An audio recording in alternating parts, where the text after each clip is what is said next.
अवनी क्या खा रही है? पटाखा। अरे वाह, किसने बनाया? मम्मी बनाया। ओके, अवनी को खाया अभी अवनी ने? गम है। अभी गरम है। ओके, अब टेस्ट करके बताओगे कैसा है जब ठंडा होगा? फूक मार दो।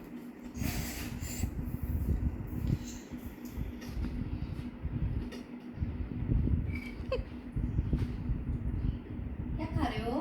पटाखा। मिट्टू कहाँ खा रहा है? पटाखा है। नानी को भी दे दो। नानी को भी दे दो।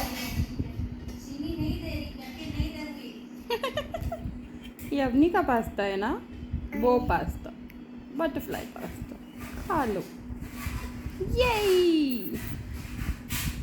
कैसा लगा अवनी को? Tasty. I love you Avani. अरे वो क्रेप क्रेप हो जाएगी क्रेप। I love you.